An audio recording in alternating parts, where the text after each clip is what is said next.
Hello everyone and welcome back to another flight review. In today's video I will be flying from Paris to Raleigh on board Air France's A350-900 in economy class.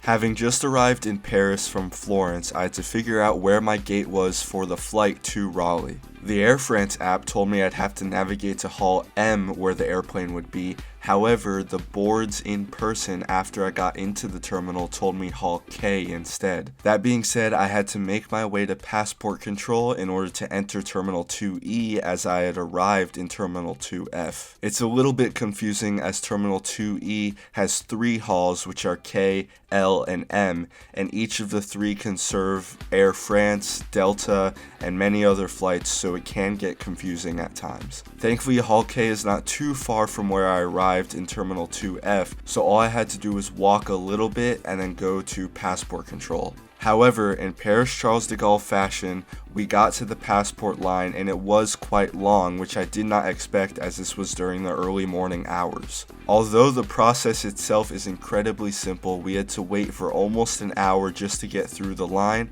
and once you get up to the passport booth, since we have United States passports, all they do is scan them and you're good to go, which I feel is a waste of time and they need to have something better set up to make it a lot quicker for travelers. Now moving on to the airport itself, first is the navigation. As long as you know where you need to be, all you have to do is follow the signs to get there and you shouldn't get lost or not know where to go. In my case, I knew that my gate was K49, so I followed all the signs to get to Hall K as well as the specific gate K49. In terms of the amenities the airport has to offer, Charles de Gaulle usually has more expensive and fashion-oriented stores such as Gucci or Saint Laurent. You will find these stores right before entering the main part of the terminal where the actual gates are. In the main part of the terminal, there's limited options with a few small stores here and there, a pret-a-manger, and a few other things. I do enjoy the fact that there's a lot of natural light inside the terminal, and also that there are huge windows where you can see all the on-ground movements of aircraft. There's plenty of seating, close bathrooms, and a lot of PS5s, arcade machines, and different activities that you can do as well. Originally, the departure board showed that our gate would be K43, but soon after they announced that our gate got switched to K49. Thankfully, it was just a short walk to the other gate. However, be aware that this is a possibility whenever you fly out of Paris Charles de Gaulle. After an hour or two of relaxing in the terminal, it was finally time to board. It's the usual boarding process where they call out zones one by one, and once you walk through the line, all you have to do is scan your boarding pass to get through. Although this was a full flight, so much so that we had to check in our carry-on bags, the boarding process was very quick. Make sure that you always have your passport in hand in the case that the gate agents want to check it. I noticed that in Paris a lot of the time, what they'll end up doing is right when you enter the line, they'll go ahead and check your passport and boarding pass just to make sure everything matches up and you're good to go. Now for this flight, I was seat 43L, which is a window seat on the right side of the airplane. Before I get into the seat details and further flight details, it's time to depart. Madame, monsieur, bonjour et bienvenue à bord. Welcome aboard, ladies and gentlemen. Ce film concerne votre sécurité. Merci de nous accorder votre attention. For your safety.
To jump right in, this economy seat has a width of 17.5 inches. It's a comfortable width for me, and the padding on the seat is more than enough. The seat was quite comfortable and the headrest was in a nice position. I am 6 foot and 3 inches tall, which is around 190.5 centimeters, and despite this, there was still about a finger's width of legroom remaining. And I say despite because I'm usually used to my knees banging on the seat in front of me on other airlines. However, in this case, especially if I put my legs out, it was quite bearable. There's a normal, nice and big seat pocket with other mini pockets on the front of it.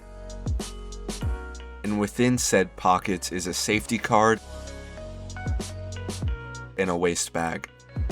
The tray table is a pretty decent size and slides out quite far. Additionally, when the tray table is stowed, there's a little drink holder that you can pull down. At the very top of the IFE there's a clothing hanger, and at the very bottom there's a USB port and headphone jack. The last detail about the seat is the recline, which is about 118 degrees. This is a fairly decent amount of recline and it felt very relaxing.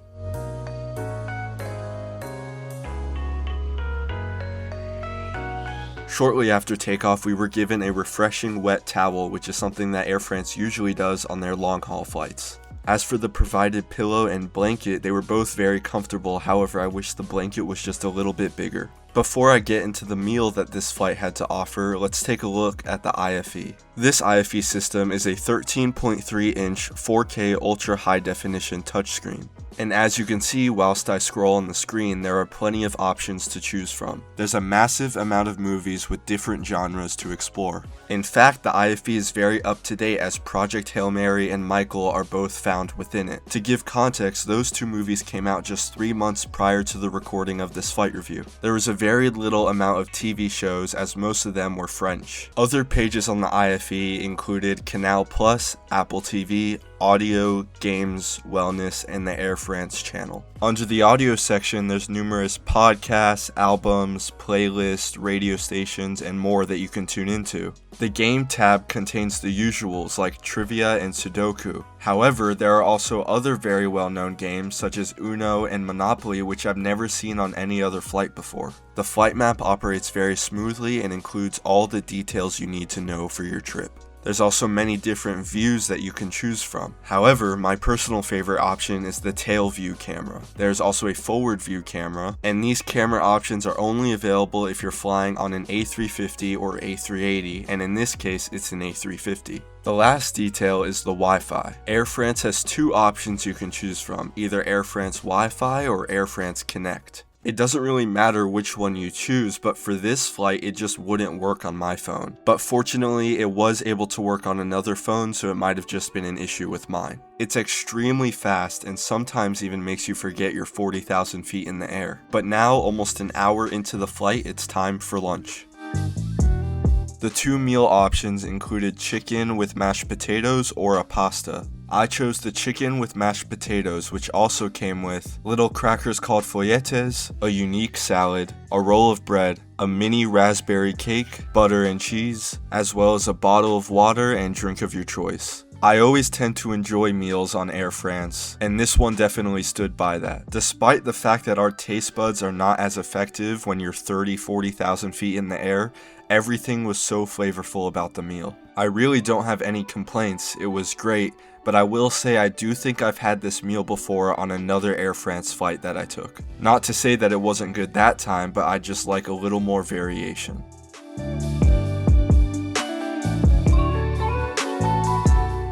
Now, as we continued our trek westward across the Atlantic, I decided to do a bathroom review. This bathroom was in the very back of the aircraft, so I expected it to be quite small. I'm used to having the ceiling of bathrooms almost touch my head due to my height, but in this case, it wasn't anywhere close. The bathroom was very clean, smelled good, and included everything you might need, from a baby changing station to 2 clothing hangers.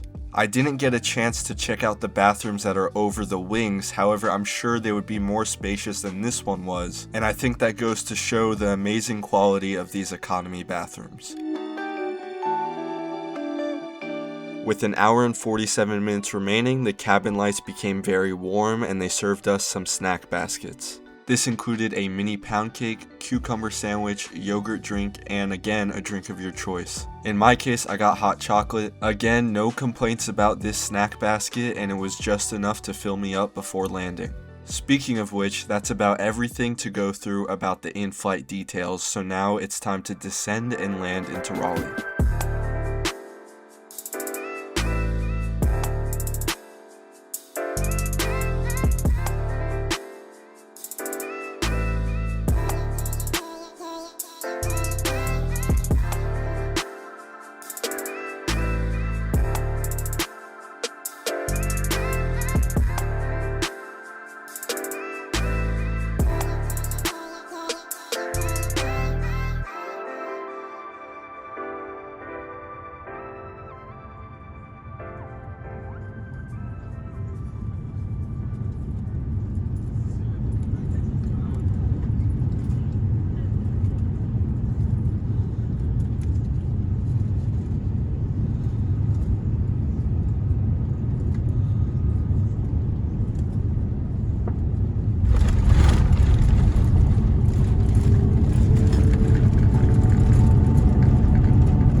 Ladies and gentlemen, welcome to Raleigh-Durham International Airport. It is 4:14 p.m. local time.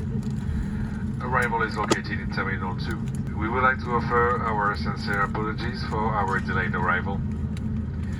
We thank you for flying with Air France, and we wish you a pleasant day and excellent water if you are connecting to another flight.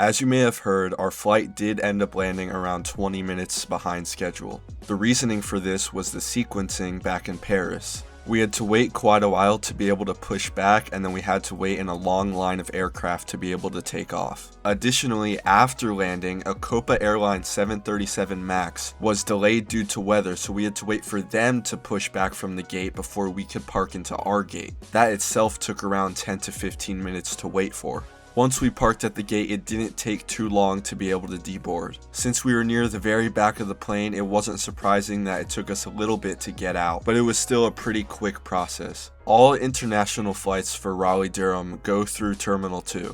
Since we arrived into a dedicated international gate in Terminal 2, all you had to do was take an escalator up to the second floor to head towards passport control. Once you do that, you need to join whatever line applies to you. One of the lines is for US citizens and permanent residents, and the other line is for anyone who doesn't fall under those two categories. In past years, arriving into RDU internationally, the customs process took a very long time. They would only have 2 booths open and they'd have to filter through everybody. However, I was pleased to see that they now have a new, quick and easy system. Unless you are traveling with a baby, all you have to do is get your face scanned and it'll tell you if you're good to go or not. After that's done, you head down the escalator to the baggage claim. Once you grab your bags, you're free to exit right into the carpool area. Overall, I thought this was a very pleasant flight and definitely up there for one of the best economy seats I've sat in. If you want to see more little details about this flight review, check out the description below. Thank you all for watching. I hope you enjoyed. If you haven't already, please hit the like and subscribe button, and I'll see you in the next one.